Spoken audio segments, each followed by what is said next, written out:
Masangsang na amoy mula sa drainage canal sa Barangay Osiem, Mangaldan, Pangasinan, perwisyo sa mga residente.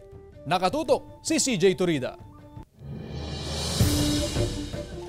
Mabahong amoy ng imburnal ang gumigising sa mga residente ng Barangay Osiem, Mangaldan, Pangasinan dahil daw ito sa mga tambak ng sari-saring basura na bumara na sa kanal. Ang mas malala pa, kapag umuulan, umaapaw ang tubig sa kalsada at nagpapabaha sa daan. Bukod sa malaking perwisyo sa mga residente, pangamba nila na pagmulan din ito ng iba't ibang sakit. Matagal na itong sir na permiso ito kasi kunting ulan lang baha na dito sa lugar namin. Aminado ang Barangay Council na matagal na itong problema sa lugar. Lalo't may mga bahagi ng drainage canal ang natabunan na ng lupa kaya walang lagusan ng tubig. Ito raw ngayon ang kanilang paglalaanan ng pondo. Ayun na yung problemang matagal nang sinusolusyonan. Mayroon na kaming inilaan na pondo galing sa aming 20% development. Nag-allocate kami ng 150,000. Ang proposed project natin dyan is rehabilitation and covering of the drainage canal. Nangako ang barangay na aaksyonan ang problema. Umaasa naman ang mga residente na maayos ang drainage system sa lugar bago pa dumating ang mga bagyo at malalakas na ulan. Kasama si Henry Duminsil, CJ Torida,